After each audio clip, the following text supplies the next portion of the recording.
สบายดีกันตอนเย็นเด้อพี่น้องมาเข้าครัวนำกันมื้อนี้นะมื้อนี้ก็มาเข้าครัวจิทอดปอเปี๊ยะหรือว่าจิทอดย่อ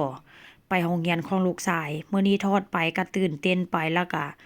ค่อนข้างจะกังวลใจไปว่าคนทางนี้เขาเจ้าจะกินบ่เขาเจ้าจะเปิดใจกล้ารับแบบว่าสิ่งใหม่ๆในสิ่งที่เขาเจ้าบ่เคยกินเขาเจ้าจะกินบ่จะกล้ากินบ่จังซี่น่ะเนาะจะกล้าลองบ่แต่ถ้าถามว่าญาติพี่น้องทางผัวหมู่ผัวนี่เขาเจ้าเคยกินแล้ว ข้าเจ้าก็บอกว่ามันรสชาติโอเคแล้วก็แซ่บว่าเส้นซะแล้วก็แบบว่าบางคนเนาะเคยเฮ็ดให้กินก็แบบว่ามื้อใดจะเฮ็ดจังซี่นะมื้อใดจะเฮ็ดปอเปี๊ยะอีกค่อยจะมาซื้อเอาค่อยจะบ่ขอลาเด้อถ้าหากว่าเจ้าเฮ็ดอีกเพราะว่าบางคนค่อยเก่าให้เนาะเป็นหมู่ผัวจังซี่นะทางญาติพี่น้องเนาะเฮ็ดหลายๆค่อยก็เอาแจกจังซี่นะแต่ว่าถ้าหากว่าเขาเจ้าอยากกินเขาเจ้าก็ถามเด้ถ้าหากว่าเฮ็ดเทื่อใดก็ให้โทรหาแต่ว่าจะซื้อเอาบ่แบบว่าเอาลาบว่าเส้นซะพี่น้อง แต่ว่าคนที่แบบว่าเขาเจ้าเคยกินเขาเจ้าก็ฮู้แล้วเขาเจ้าว่ามันแซ่บขนาดแล้วเขาเจ้าก็มักกินแต่ว่าบางคนเนาะที่แบบว่าเขาเจ้าบ่เคยกินว่าซั่นซะข้อยก็เลยแบบว่าจะเอาลองไปเฮ็ดเบิ่งแล้วก็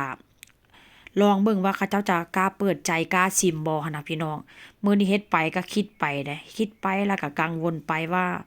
มันจะเป็นแบบใดว่าซั่นซะเนาะสำหรับเฮานี่เฮาก็ว่าแซ่บเพราะว่าหยัง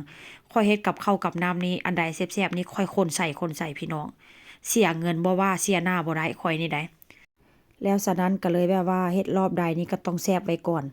มื้อนี้ก็เลยจิแบบว่ามาทอดไปก็คิดไปว่าว่าจิตัดแบบใดมันจึงสิงามตัดเฮ็ดแบบใดมันจึงสิพอกันกินข้อยก็คิดว่าเป็นงานน้อยๆพี่น้องข้อยก็คิดว่ามันสิบ่เป็นงานใหญ่ว่าซั่นซะแต่ว่าพอไปเบิ่งหน้างานแล้วปา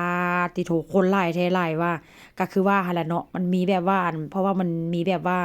ลูกเต้าเขาเจ้าจังซี่น่ะเนาะก็ฟ้อนก็เต้นจังซี่น่ะ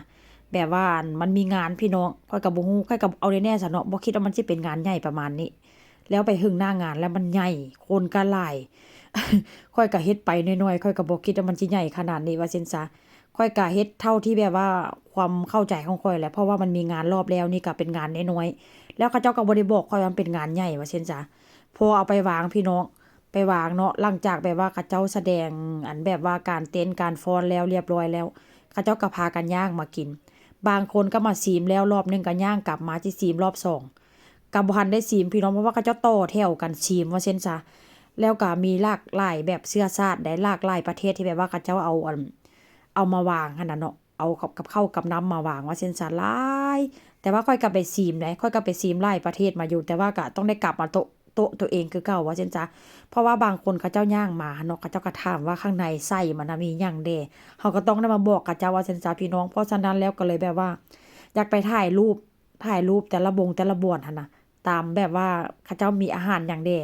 อยากไปถ่ายแต่ว่าก็คือบ่ได้ถ่ายพี่น้องนี่แหละหน้าตาที่ปอเปี๊ยะที่ว่าค่อยฮอดแล้วค่อยกะตัดอาจจะบ่หลายเดะแต่ว่าก็ก็คือว่าหั่นแหละเนาะบ่ฮู้มันจะเป็นงานใหญ่ว่าซั่นจ้าบางคนเขาเจ้าก็เอามาเล็กๆน้อยๆเห็นบ่ เห็นบ่ปากีสถานก็มีหลายประเทศว่าเช่นซะพี่น้องลูกชายค่อยก็ไปตักมากินเด้อันนี้น่ะแซ่บก็จะตักให้นี่แหละมื้อนี้ก็จะเป็นประมาณนี้เด้อพี่น้องเอามาให้เบิ่งกัน